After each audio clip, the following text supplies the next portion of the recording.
Well, this is Steve Ruggill, and we're going to talk a little more today about Elijah and, well, his spiritual depression.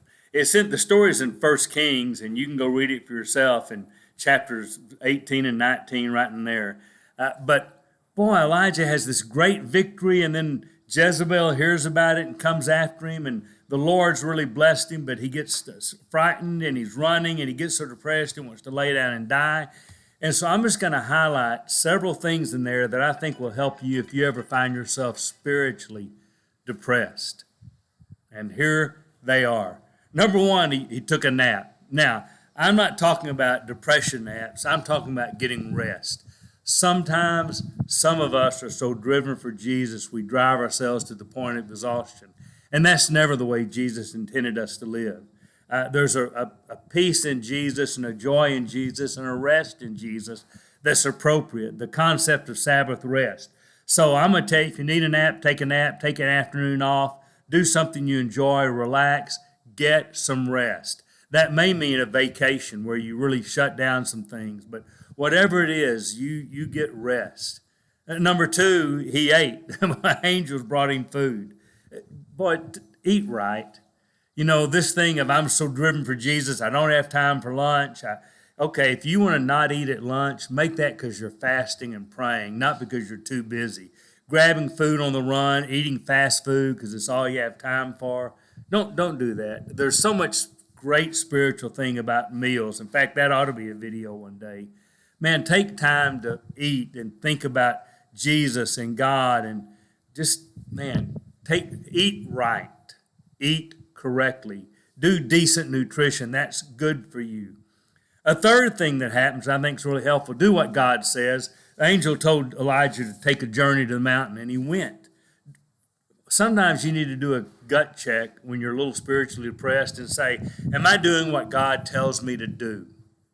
One is that protects you from Satan's attacks, but two, it'll get you on a positive track for Jesus, so that'll help your depression. Number four, I guess, listen to Jesus. Listen to God. You know, God comes and speaks to Elijah. Now you're going, why? God doesn't speak to me. Then read your Bible. Pick up your Bible and read your Bible. That always, not for the next lesson, not for the next Bible study, not for the next class. Just pick up your Bible and read it to see what God's saying to you. Number five, spend time with God. Elijah goes up and waits for God and spends time with God. Now, you can do that in a number of ways. Rest, meditation, reading your Bible, but you can also pray. I found it really helpful sometimes just to tell God I'm spiritually depressed, I think. So do that. Now, one other thing I think you ought to always know, and it really helps your depression when you think about it, you are not alone. You're just not. When Elijah said, I'm the only one who's faithful and doesn't bow my knee to Baal, and I follow you, and it's just me. And God says, let me tell you something. There are 7,000 you don't know about of my prophets who have not bowed the knee. Wow. I love that. So there's a lot of ways you can remember you're not alone. One is just go back and read your Bible. Read the story of Elijah. You're not the first one to struggle with spiritual depression. Another thing that helps, that's why worship is such a great thing. Be with other people. Now, if you go, well, I'm the preacher, I'm the worship leader, I got to do communion thoughts. I get it. I know all that's hard. But sometimes just try to lose yourself in the worship.